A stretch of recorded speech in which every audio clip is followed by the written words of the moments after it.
Freakonomics Radio is sponsored by Southern New Hampshire University. The best investments are the ones you make in yourself, and no one knows that better than Southern New Hampshire University. With more than 200 online degree programs, no set class times, and low online tuition, Southern New Hampshire University is built to fit your life today and set you up for success tomorrow. Education is an investment. Why not make it a smart one? Apply for free at snhu.edu/Freakonomics. Freakonomics Radio is sponsored by Hotels.com. Hotels.com gives you access to hundreds of thousands of hotels worldwide. And when you join for free, you can save up to 20% instantly with member prices. Plus, every stay earns rewards. So when you book one trip, you're already lowering the cost of the next one. Hotels.com is simple, rewarding, and designed to help you get more out of every stay.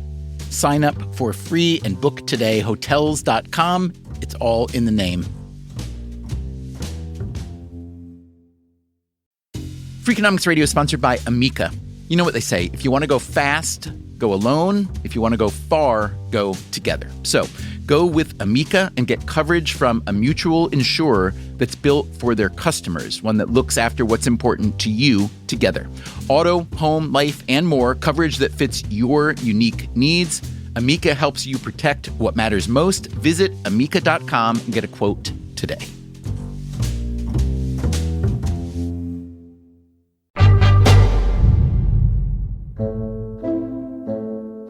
Today's episode is about an industry that, like many industries, often talks about how competitive it is and how that competition is good for customers. The free market is working, and I think the consumer is benefiting while still receiving professional representation. But if you ask most economists, they have a different view of this industry. It's just hard not to say, man, these prices seem way higher than they need to be. This is an industry that most of us interact with rarely, but when you do, the stakes are high. It's a really important decision financially, emotionally. You need a little bit more hand-holding. But is your hand being held, or is it being forced? I take great offense at that characterization. Offense noted. But also worth noting, the National Association of Realtors, the NAR, just settled an antitrust lawsuit that requires it to pay hundreds of millions of dollars in damages and change the way realtors charge their customers. Today on Freakonomics Radio, we speak with the president of the NAR as well as its chief economist. The real estate profession is one of the most competitive out there. It's almost like economic textbook definition of perfect competition. And we hear from two other economists who don't see much competition, but instead what looks more like collusion. Okay, we all know how this thing works, wink, wink. And if we just don't rock the boat too hard, we can keep it together. Consider the boat rocked, starting now.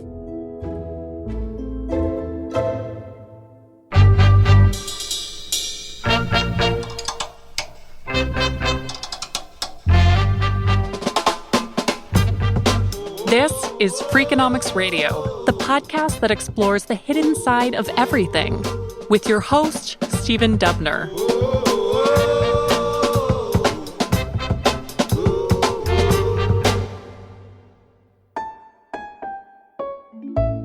The National Association of Realtors, which is headquartered in Chicago, is the largest trade organization in America, with more than 1.5 million members. There are real estate agents who are not realtors with a capital R, but the NAR is where the action is. The organization has endured a variety of scandals, especially among their leadership. Allegations of sexual misbehavior, financial misbehavior, monopolistic behavior. There's quite a list. In the past few years, presidents of the organization have come and gone as quickly as the cookies at an open house. Another big problem? There just isn't as much business as there used to be. In 2023, only 4 million existing homes were sold, the fewest in 30 years. There are a variety of reasons for this slump. The COVID pandemic had produced a spike in sales that has since receded. Mortgage rates are still relatively high, and there's been a lot of political and economic uncertainty. There's also the simple fact that buying or selling a home can be stressful and complicated and confusing to the point of intimidation. But that's where the real estate agent comes in. Real estate agents are there to help you. They do know the market better than most buyers or sellers. They deal with transactions all the time. That's exactly why you would hire them. That is Chad Severson. He's an economist at the University of Chicago. I'm mostly a microeconomist, and within that, my field is industrial organization, which is really just the economics of companies. Severson started out as a mechanical engineer, so he understands how something like a house is built. As an economist, his job is to understand how houses are bought and sold, and part of that is understanding the incentives of the players involved. Some years back, Severson co-authored a research paper, along with my Freakonomics friend and co-author Steve Levitt, which found that real estate agents do not necessarily act in the best interests of their clients. They argued that when you are selling a home, an agent may push you to accept the first decent offer rather than hold out for a better price. Most agents work on commission, which means they are only paid when there is a sale. Historically, the commission has been roughly 6%, which is split between the seller's agent and the buyer's agent, and then each of those agents often kick back half of their fee to their brokerage, which means that the seller's agent earns roughly 1.5% of the sale. Not enough, Severson and Levitt argued, to help the seller max out. I asked Severson if he got any hate mail when the original paper was published. Yeah, including some of my relatives, but it wasn't true hate in that case. I have a bone to pick with you is a quote. What was the nature of these complaints, and what did they say that you got wrong? It was usually more diffuse than that. It was just like, you're painting us in a bad light. I do care about my clients. I would never do something that's not in their best interest. Well, both things can be true, though, correct? Yes. I mean, you can have very good intentions, but if you're in a system that's exploitive of the consumer, then it's exploitive of the consumer, even if you are a good, hardworking, honest person. I think that's totally right. And I am happy to think of this as a problem with the system rather than a problem with the people. In fact, I think that's the right way to think about it. Would you just describe how the residential real estate sector is an unusual sector, maybe atypical? What's unusual about residential real estate is both sides have an agent at the same time. That's not totally unique, but it's atypical for agency-based purchase industries. I mean, it happens with lawyers, for instance. If I need to hire a lawyer to work on something, then the party that I'm in a conflict with, they've got a lawyer too. That's right. You've got two sides, and each side has their own representative. It is different from other agent-based middleman quote type purchases, like buying insurance through an insurance agent or using a financial advisor to buy stocks or securities. There's only one party you're dealing with. Whereas residential real estate, you've got your agent and the other side has their agent. Let's say I'm buying and I've got an agent and there's a property I'm interested in, they've got their agent. It's quite possible that my agent and that agent know each other and have perhaps collaborated before and indeed maybe even work for the same firm. Is that possible? That's totally true. And in fact, quite likely in most markets, they might be familiar with each other and have worked together before and, importantly, expect to work together again. Quite often, they actually work for the same company. They're actually sharing their compensation and the back office bits and their colleagues, which is not so typical in, say, law. If I wanted to sue you, Chad, I probably wouldn't hire a lawyer who works at the same firm that your lawyer works at.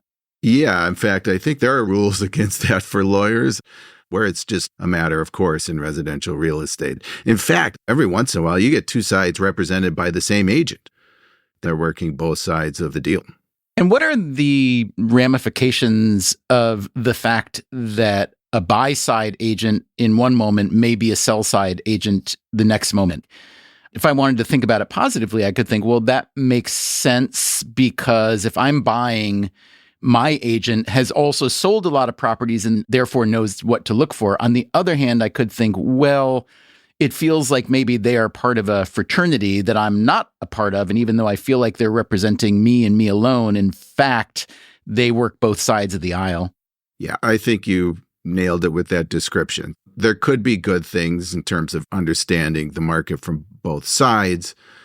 But on the other hand, these frequent, repeated interactions between agents can lead to this behavior of, hey, this is how it works in this industry, and it works well. And if you want to do something different, I'm not sure we can keep working together.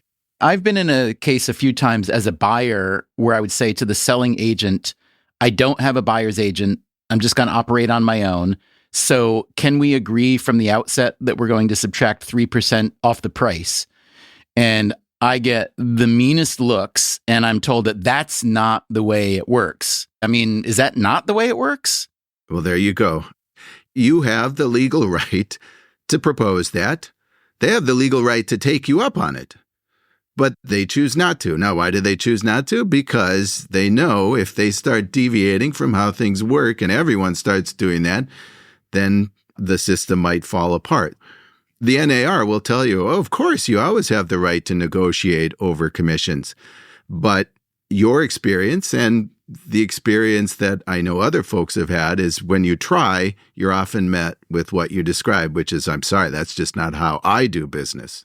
I was also told that my client would never accept that. And I'm like, why the heck would your client not accept that? Because the money is going to get deducted from the sale price that they get. Was that client in the room with you when that was said? The client was not in the room. Yeah, interesting. So how do sales commissions affect housing prices? Can you quantify that? That's the $64 billion question. There's some estimates out there. I'm not sure if anyone's agreed on how big it actually is. I can say that there are a lot of countries who have agent-mediated real estate transactions that end up with much lower effective transaction prices than the U.S. So the U.S. historically has been up in this 5.5% to 6% commission rate, and there are other places down in the 1.5% effective rate. If you look at those other countries and say, are there reasons why selling houses should be fundamentally cheaper in those places? You would say no, and certainly not by a multiple factor that we've seen. So it's just hard not to say that, man, these prices seem way higher than they need to be to get the job done.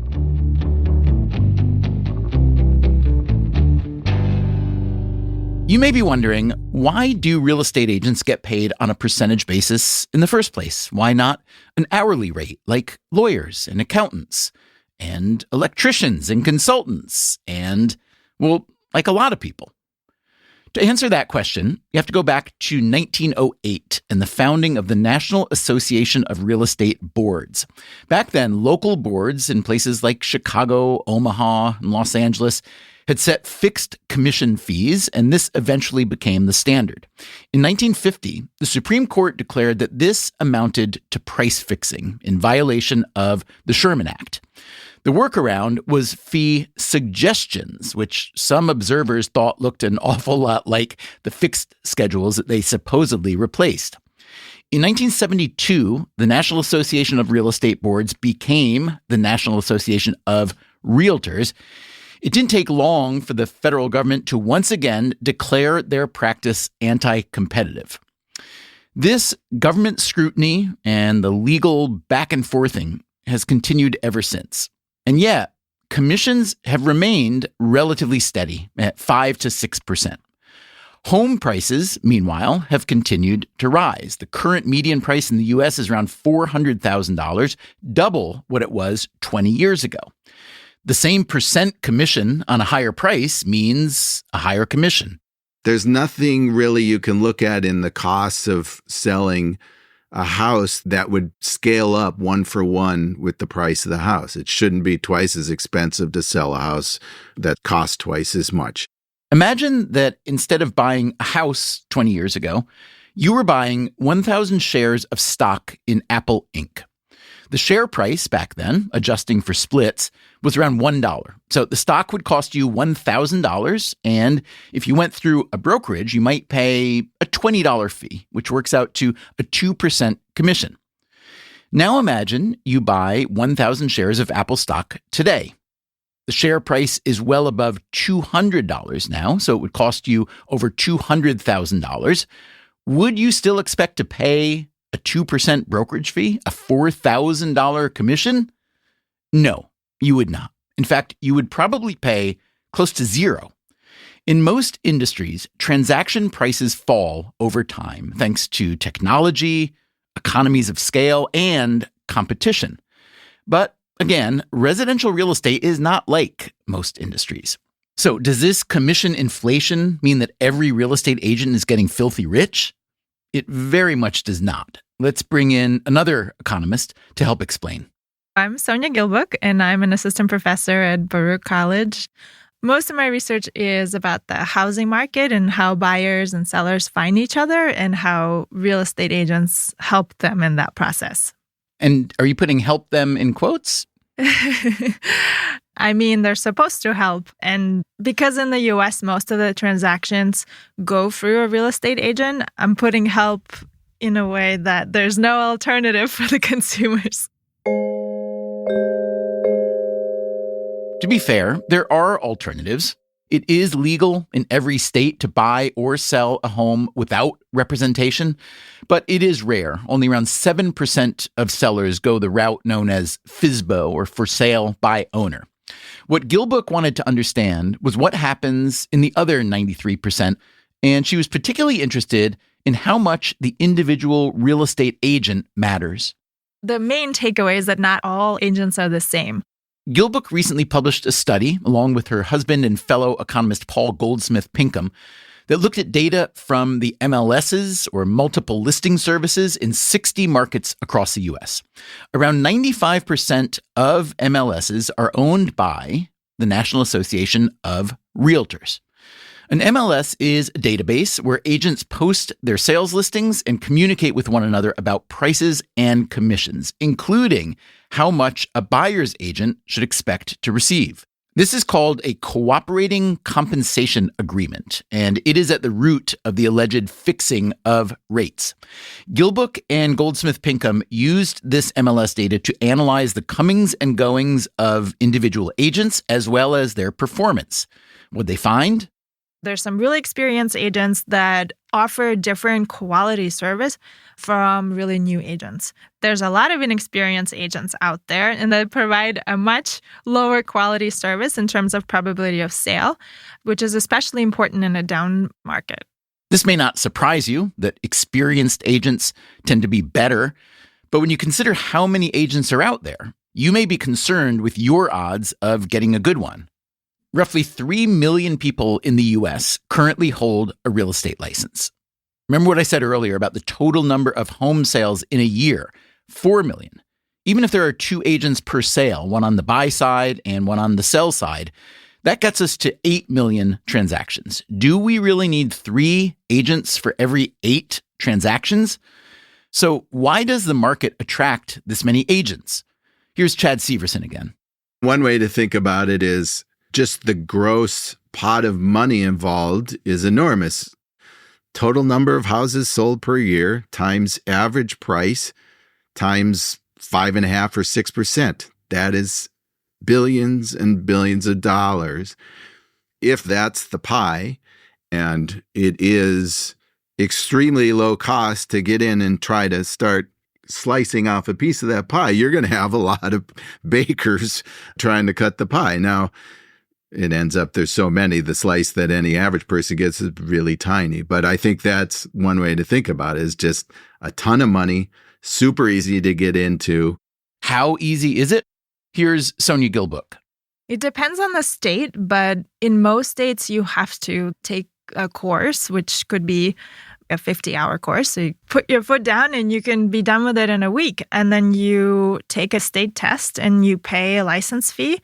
It's just so different from any other profession where you have to get a degree or you have to get an apprenticeship before you can actually practice. And it's really easy to get a job because the agents essentially work for themselves. When an office hires an agent, they hire them as a contractor. So they're not on the hook for any salary at all. They're just getting part of their commission. So they don't lose anything by hiring as many people as they want. As Gilbook said earlier, experienced agents perform better than newbies, but newbies continue to flood the market. Why? We find that the reason why there's so many inexperienced people is because of the quote-unquote fixed commission rates.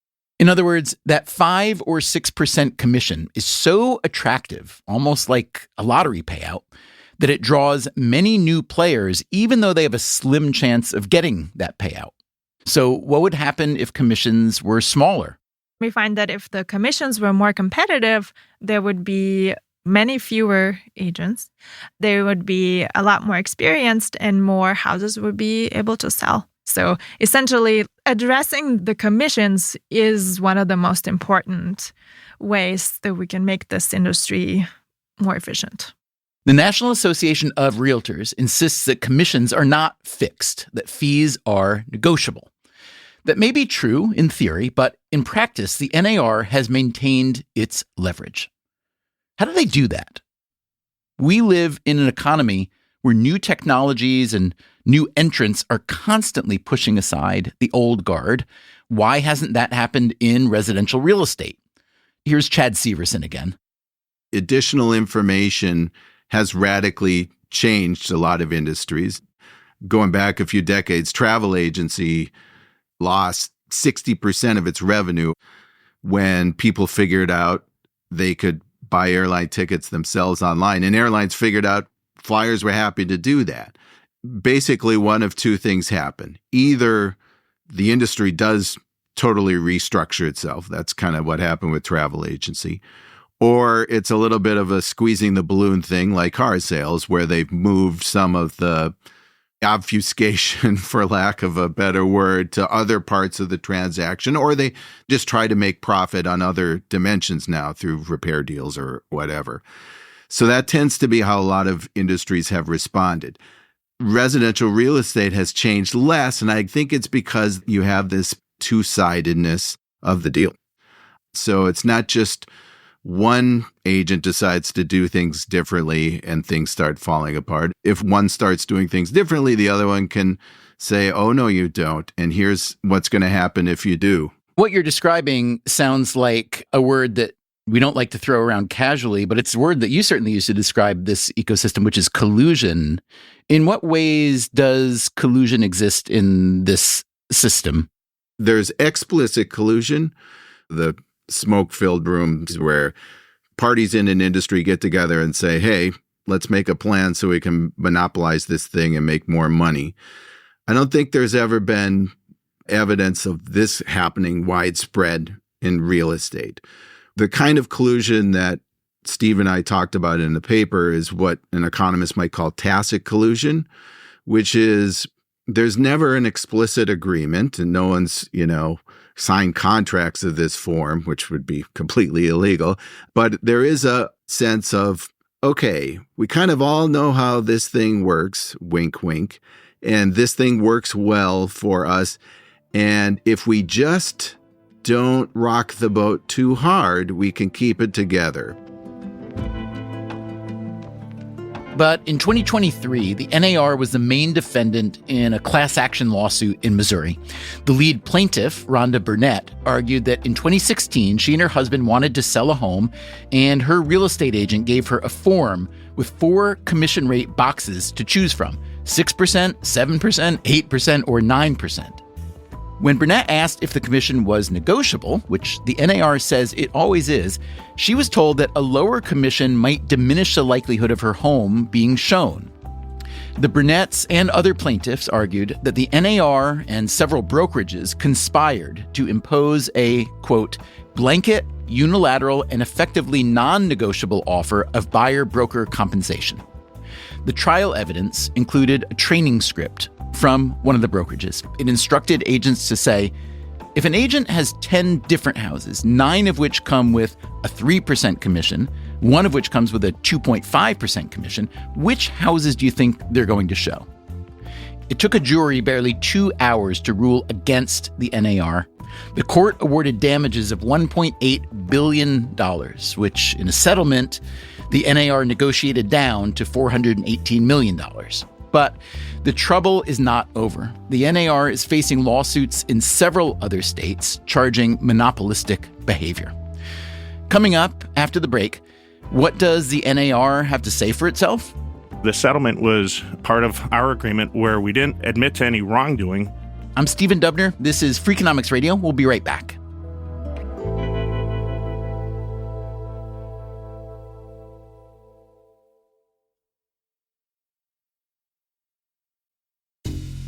Freakonomics Radio is sponsored by Southern Company. The world and its energy needs are always changing. Southern Company's commitment to meeting this demand stays the same. That's because Southern Company believes energy is more than a utility, it's what powers possibilities. So they are looking ahead and investing $80 billion in infrastructure upgrades and are committed to fueling growth in ways that benefit all customers so that reliable and affordable energy is accessible for generations to come. Go to southerncompany.com to learn more. Southern Company, building the future of energy.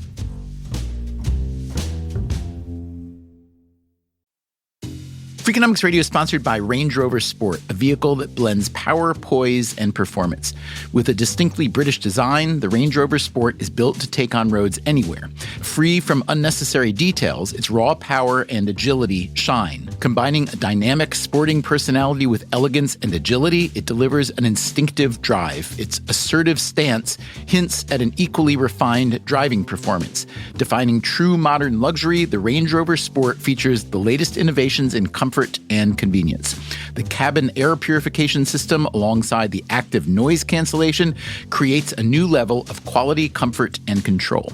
Terrain Response 2 offers 7 terrain modes to choose from, fine-tuning the vehicle for any challenging roads ahead. A force inside and out, the Range Rover Sport is available with a choice of powerful engines, including a plug-in hybrid with an estimated range of 53 miles. Build your Range Rover Sport at rangerover.com/US/sport. Freakonomics Radio is sponsored by TalkAboutPD.com. Let's talk about Peyronie's disease, or PD. It's not widely talked about, and some men may feel reluctant to bring it up, but it's more common than you would think. PD can happen when scar tissue builds up under the skin of the penis, causing a curve with a bump during an erection that for some men may lead to pain during intimacy and impact mental health. A trusted urology specialist can help diagnose PD and walk you through your options, including non-surgical treatment. Visit talkaboutpd.com.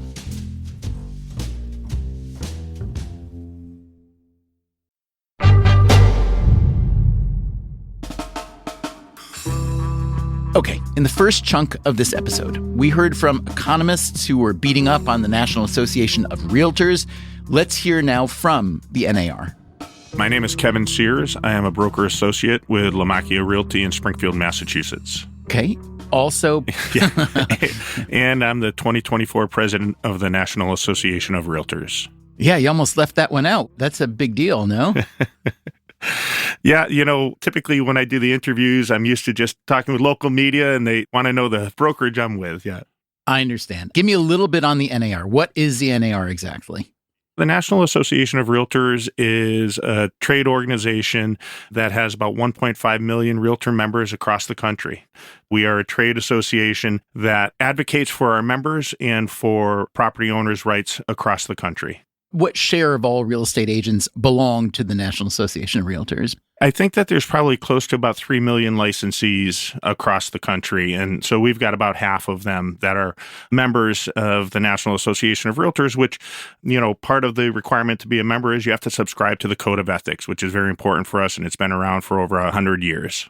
I've read that the organization holds more than $1 billion in assets. Why would a trade organization have that many assets? Yeah, I'm not sure where you read that. That was the New York Times. Yeah, the New York Times has been known to get some things wrong. What I'll tell you is that the National Association of Realtors, we absolutely do have some assets. And part of the assets that we have are properties that we own, that we use. We also have reserves built up from dues from our members.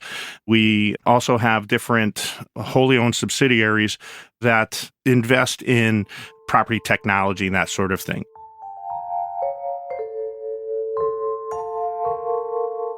The NAR charges annual dues of $156, and with 1.5 million members, well, it pays to be the country's biggest trade association. But when you're thinking about real estate agents, the important number to keep in mind, the top line number, is the total amount that Americans pay them every year, around $85 billion. That is not the value of the real estate they sell. That is $85 billion in sales commissions. You might take this to mean that those 5 and 6% commissions, whether set by tacit collusion or otherwise, are simply too high. Here's what Kevin Sears says. Commissions are entirely negotiable, and they have been for the entirety of the 30 years that I've been a real estate licensee and a realtor. Economists that I know, when they look at the NAR, National Association of Realtors, they describe it as somewhere between a monopoly and a mafia, that it's got all the power on the selling and buying side of the housing market in the U.S. I assume you disagree with that characterization. Tell me why they're wrong.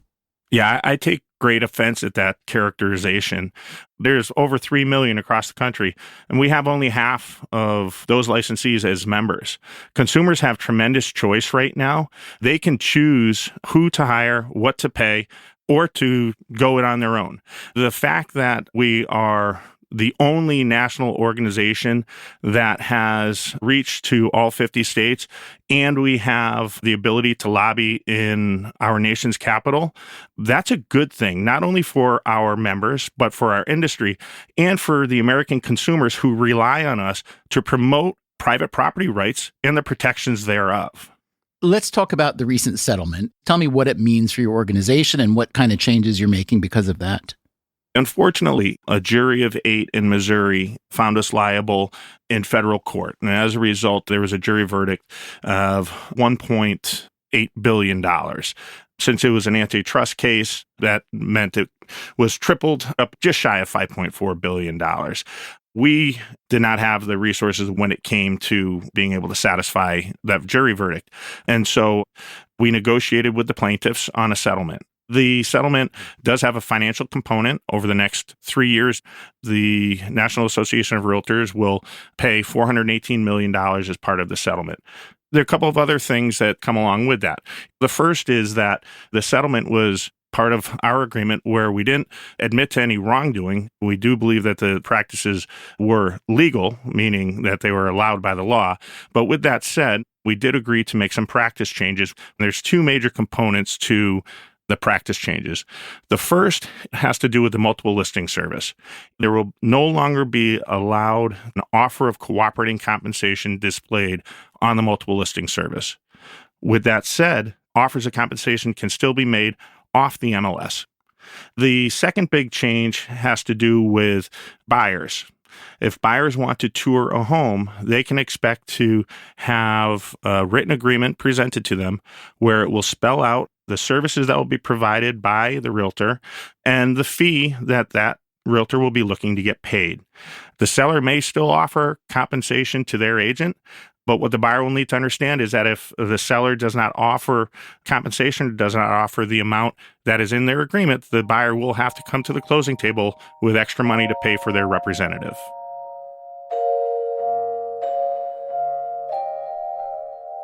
So that is the take on the NAR settlement from the president of the NAR. We spoke with another high-level executive there. Lawrence Yun, chief economist for the National Association of Realtors. And how would you describe the state of the housing market at the moment? Well, for homeowners, it is great news. I mean, people have seen the home price rise roughly 50% from pre-COVID days.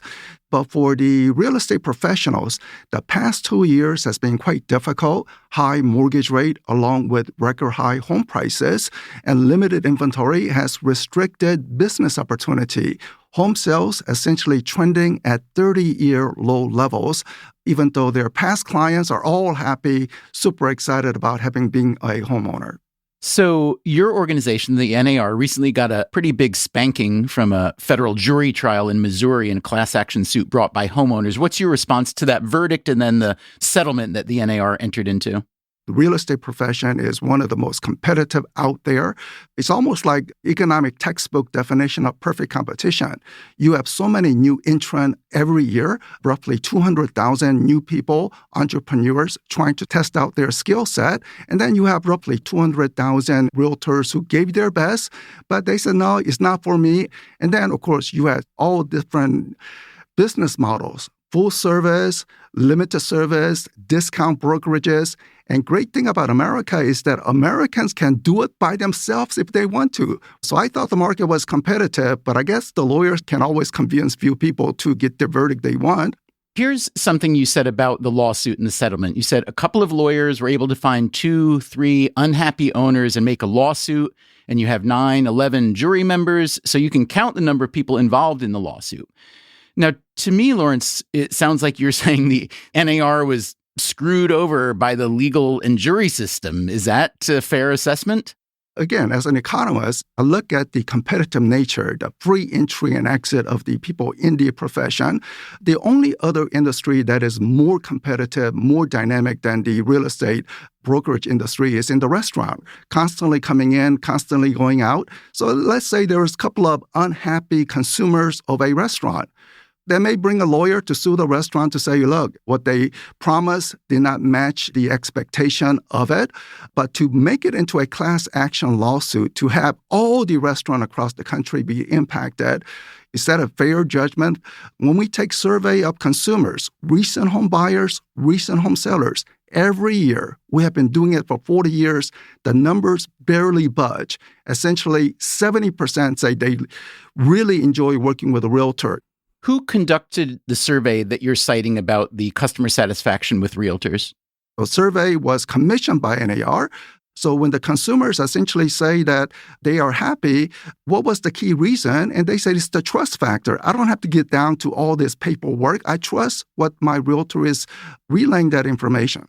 I could imagine that if an industry or a trade association like yours is commissioning a survey to understand how happy people are with their services, it might be tempting to find within that large data set of all people who've completed transactions, the home buyers or sellers who you know were particularly satisfied with their transaction. Persuade me that the data here are more representative than that and not cherry-picked like that. One can talk to any homeowner, just knock on the door, say, did you buy a home with a realtor? Who was the name of the realtor? Were you satisfied with the service? I'm pretty confident the result will be very, very similar. How is the recent NAR settlement changing things for not only the organization, but the brokerages down the line and then the real estate agents down the line? The realtors are quite optimistic about the new rules. They don't agree with the verdict, but given that the verdict is in place, sometimes life is never fair on every angle, but entrepreneurs always adapt to new rules. They're explaining to their clients. Buyers are understanding they have to sign the form. And for the home sellers, it is irrational to ignore offers that say you have to pay buyer agent, because those offers may be high price or all cash that doesn't involve some complication later. So the process moves on. But at the moment, the market is primarily determined by economic factors, inventory availability, mortgage rate, job market situation. How do you see real estate transactions being conducted differently in 5 or 10 years based on the new rules put in place by this settlement? We are in the very first innings. There will be a lot of trial and errors, and there will be a lot of new companies trying to see what type of new model will best fit under the new rules. We don't know what the numbers are. NAR never collects data on the commission rate, and the reasoning for that is that we don't want to set a focus point. So somehow NAR said this is the average rate, and everybody focus on that figure and leads to some tacit collusion. We don't want that. We want the market to be competitive. We don't study the commission, but anecdotally, some people are saying, well, now they are able to submit an offer with a little higher commission than what they had done before. Others are saying a little lower. Only concerning factor that I have is the first-time buyers, especially minority first-time home buyers, because we look at the wealth distribution in America, we understand the American history about generational wealth transfer, and if somehow it becomes the norm that the buyer have to pay out of their pocket to their agent, essentially you are denying the people in more moderate wealth circumstances, which in the U.S. is essentially minority home buyers. So you've said, Lawrence, that the NAR does not gather data on commissions because you don't want it to seem like there is a collusive element there, but people do gather those data. Economists do that. We talked to Chad Severson. He and others have pretty decent data. It shows that the traditional rate of 6% has maybe slipped a little bit over the past couple decades, gets into the 5-something range, but that it's pretty consistent across the country. And in fact, it's pretty consistent even in high value markets like New York City versus lower priced markets, which to me seems strange because 6% of a $5 million apartment is an awful lot bigger commission for not necessarily 5 times the work of $1 million house somewhere or 10 times the work of a $500,000 house somewhere. So why do you think that commissions are so routinely in that range in so many different markets? I am aware of what outsiders are studying. And again, as long as you have competition, let the market settle what it would be. I don't know the particulars of selling a home in New York City. Maybe doing a co-op sale, it gets a little more extra complication compared to home selling out in, say, middle America in Kansas. And maybe part of this settlement, maybe there's broader knowledge that people can negotiate. As we know, there are many consumer habits. It is based out of inertia. But with more publicity, maybe people will ask more questions, and those are all good. More competition, more consumer awareness, all positive.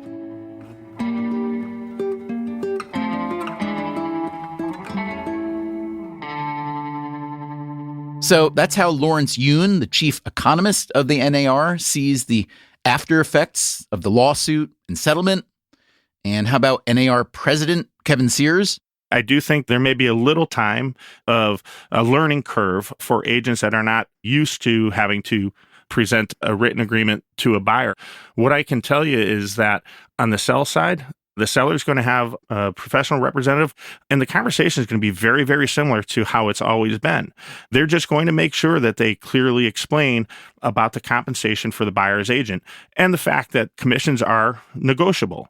This is just giving our members a great opportunity to have those extra conversations with the consumer up front about what they can expect in the buying process, what services and expertise and value the realtor will bring to the transaction, and how much they are looking to get paid and how they will get paid.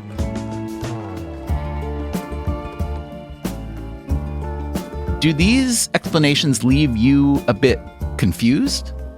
Yeah, me too. Coming up after the break, the financial incentives may change in home buying, but how about the behavioral incentives? If I go out to dinner and the restaurant accidentally puts an extra $1,000 on my bill, I'm incensed. But when it comes to selling $1 million house, 1,000 here, 1,000 there, I just want to finish this. What does it matter? I'm Stephen Dubner. This is Freakonomics Radio. We'll be right back.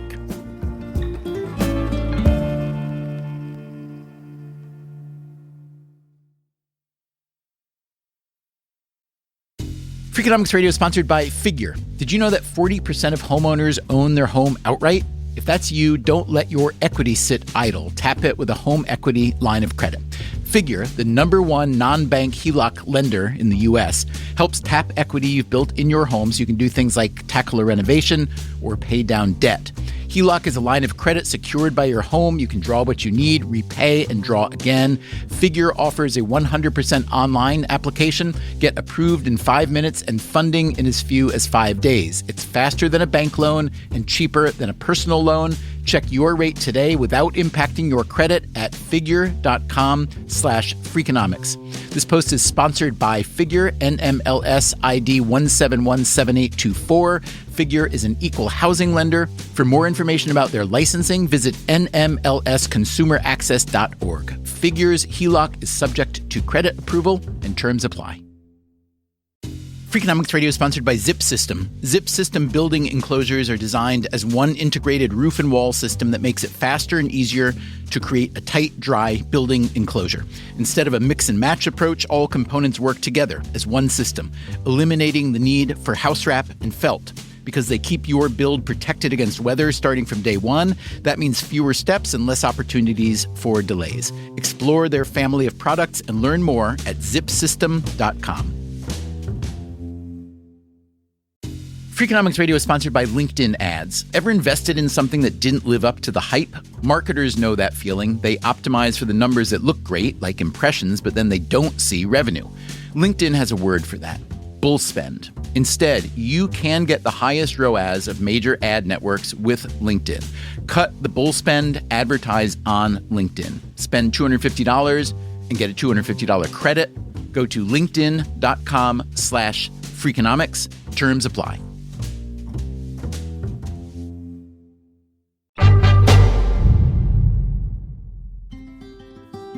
Okay, I feel we need a quick recap. The NAR, or National Association of Realtors, recently agreed to pay damages of more than $400 million and change some policies after they were beaten in a class action lawsuit in Missouri. One change is that home buyers will need to sign a compensation agreement with their agents up front, and realtors can no longer post what are called cooperative compensation offers on multiple listing services. Theoretically, this might lead to lower commissions for home buyers and sellers, and economists who analyze this market think this might lead to lower housing prices. I was surprised to hear Lawrence Yoon, the NAR's chief economist, say earlier that they don't compile data on realtor commissions. The reasoning for that is that we don't want to set a focus point. I did ask him for some other NAR numbers. You talk about the new entrants into the NAR every year is about 200,000 new entrepreneurs. So that sounds to me like a very high rate of churn, especially if that many people are leaving each time, which suggests that the median realtor is making very, very, very little money because it's really hard to get listings, especially when you're starting out. What can you tell us about the annual earnings of a median realtor? When people look at the realtor profession, sometimes people think, well, maybe it's like teachers, all the realtors get similar pay, but it's not. It's an entrepreneurial business. It's like a restaurant business. Some restaurants are thriving year after year. Some realtors are thriving year after year. And then other restaurants are fairly new. Maybe they will eventually thrive, or maybe they will struggle. The median income is around $45,000, but there's a huge distribution. About 1/3 make less than $20,000, and then you have about 20% make six figures. The entrepreneurs who are coming into the industry say, well, I believe that I have this entrepreneurial skill set, and they give it a try. One has to admire that. Of course, not everyone will succeed because of the competitive nature of the marketplace. Tell me a bit about the demographic makeup of your membership. About 2/3 women, 1/3 men, and the median age is around 55. Their income level is not comparable to what other profession would possibly offer and stability. Yet, I think the joy of seeing that first-time buyer get that home, and then for most homeowners, they become friends, being part of the community. I think there's some certain intangible satisfaction that comes from working in real estate. One of the interesting conversations among economists and others over the past 10 years has been how much free labor was provided by women in the home that was never valued, never counted, no price put on it. And people are now trying to factor that into the economy. With so many women as realtors, with so many of them earning not very much money, it strikes me that this is yet another area in which a lot of women are doing a lot of work and getting paid very little. Is that uncharitable, or do you think that's accurate? This is a voluntary choice as people are trying it out. Sometimes it could be for supplemental income for the household. We don't know. One interesting part is that we have seen 2 years of very difficult business opportunity, yet the membership number has barely budged, which is implying that even with the income level being what it is, some people may be saying, look, I saw another realtor get that six-figure income. Maybe I can be that. And here's something the economist Sonia Gilbook told us that she had come across in her research. In our data set, we find that if you take a random agent, so someone who has some history, there's a 30% chance that they have never had a transaction before. It's hard to think of another profession where 30% of the workers are unpaid. If you don't sell a listing that you control, or if you don't connect with a buyer who finds a home and actually buys it, there is zero compensation, actually less than zero. You may pay fees to the NAR, and then there are all the costs associated with trying to get a sales commission. So you can see why there is so much churn at the bottom of the pyramid. At the top of the pyramid, meanwhile, there is a relatively small fraction of agents who earn a good living since they are routinely tapping into that 5 or 6% commission pool. This is what economists call a tournament model. A lot of players are hoping to climb that pyramid, competing against the field, while knowing that success is unlikely. In this regard, selling real estate is less like a profession and more like the path followed by artists and performers and athletes. I went back to Chad Severson, the University of Chicago economist, to ask why this is the case. It's just the nature of the industry. All that happens when house prices go up is you get more agents. This structure now doesn't help the average agent. Maybe it helps the ones who do super duper well.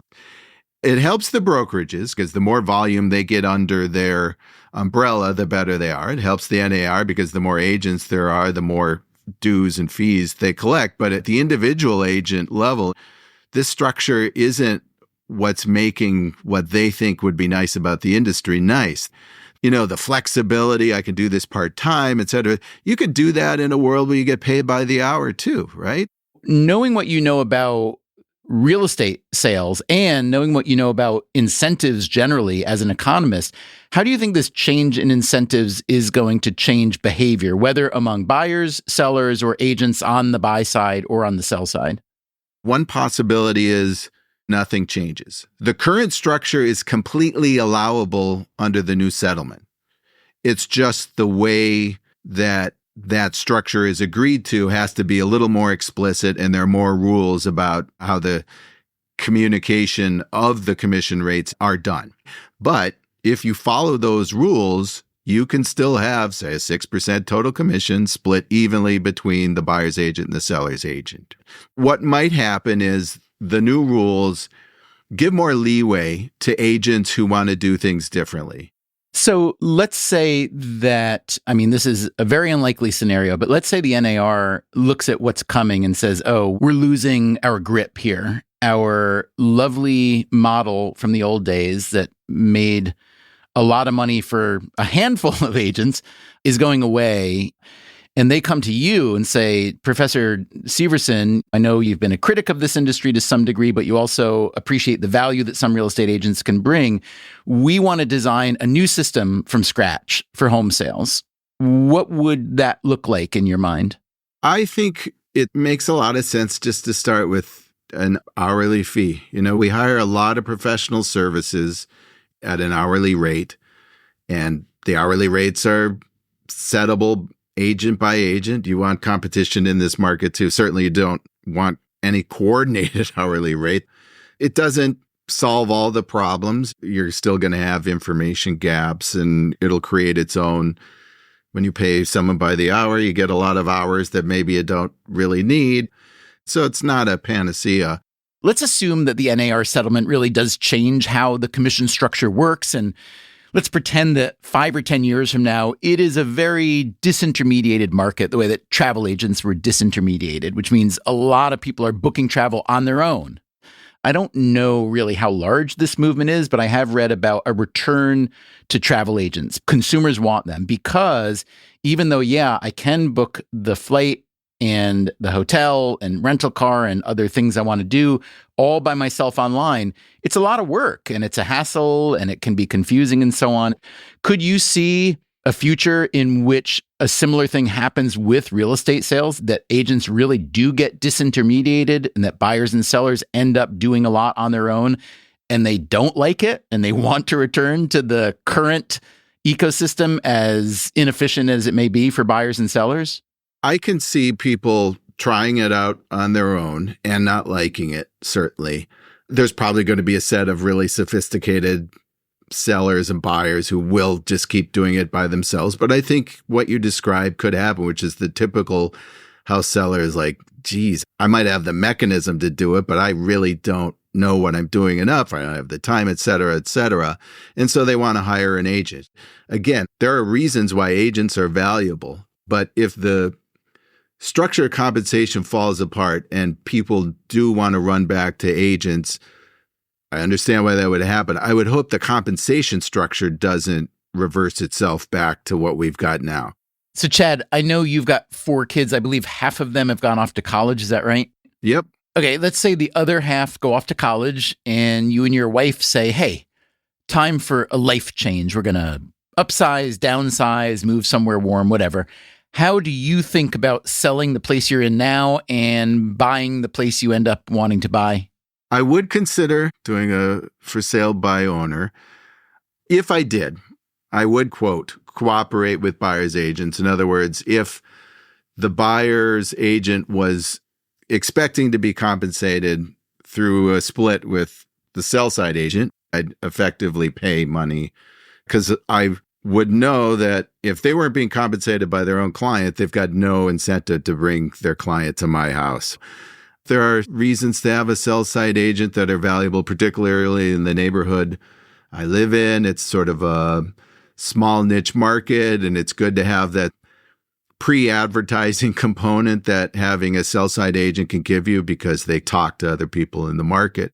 What about the buying side? Let's say you spend a couple hours looking at things online and you say, oh, these look like 3 properties I'd really like to go check out. Would you want to hire a buy side agent to do that, or would you want to do it on your own? I think I could really handle the buy side myself. The exception is if I thought the market were tight enough that having knowledge of sales to come was important. Just tootling around on the internet myself, I'm not going to know houses for sale until it's for sale. And in a hot market, it might be essentially gone by that point. So in that world, I might consider a buyer's agent. But in a slower market, I think the agency component I would do myself. That, again, was Chad Severson from the University of Chicago. Thanks to him and to Sonia Gilbook from Baruch College, as well as to Lawrence Yoon and Kevin Sears from the National Association of Realtors. I'd love to know what you think about this topic and about this episode. Our email is radio@freakonomics.com. Coming up next time on the show, a lot of big things happened in 2024. One of the biggest was a great leap forward in artificial intelligence. Or was it such a great leap? There is an exceptional level of hype. That bubble is, in many ways, in the middle of bursting right now. But just in case the bubble is not bursting, what's the best way to think about the AI future? It really is about how you see the value of technology versus the value of people. That's next week in our regular time slot, which is now Friday mornings Eastern Time. But before then, you will get a bonus episode. You remember me telling you we were going to San Francisco for a live show? Well, we did that. We spoke with a couple economists and the outgoing mayor. Pull out those phones, because you guys are going to see a different mayor breed. That's next time. Until then, take care of yourself. And if you can, someone else too. Freakonomics Radio is produced by Stitcher and Renbud Radio. This episode was produced by Augusta Chapman.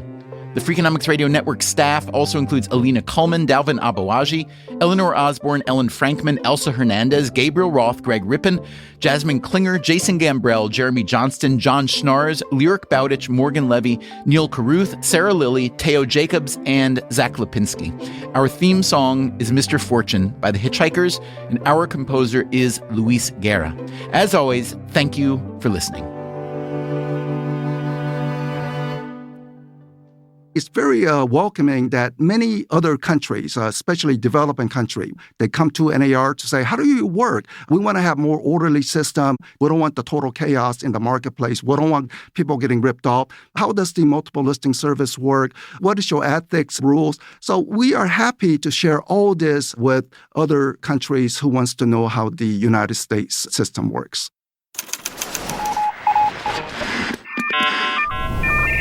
The Freakonomics Radio Network, the hidden side of everything.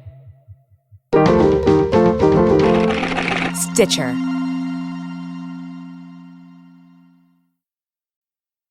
Freakonomics Radio is sponsored by Ozempic. Innovation happens through rethinking what's possible, and when it comes to GLP-1s, Ozempic pill does just that. Learn more about Ozempic semaglutide tablets 4 and 9 milligrams by calling 1-833-OZEMPIC or visit Ozempic.com to view the medication guide and ask your doctor what's possible with FDA-approved Ozempic pill. Welcome back to Should I Get It Delivered? Contestant, you're out of food and your meds, but are too tired to get up. Do you A, pout, B, beg your roommate, or C, get Walmart to deliver it all same day? Same day? Who knew? Gonna go with C, Walmart. That is correct. Walmart offers same-day delivery for prescriptions, groceries, and more. I love not leaving my couch. Walmart. Who knew? Subject to availability, restrictions, medication exclusions, and fees apply. Shipping, billing, admin, payroll, marketing. You're managing all the things. So why waste time sending important documents the old-fashioned way? Mail and ship when you want, how you want with Stamps.com. Print postage on demand 24/7 and schedule pickups from your office or home. Save up to 90% with automated rate shopping. That's why over 1 million small businesses trust Stamps.com. Go to Stamps.com and use code PODCAST to try Stamps.com risk-free for 60 days.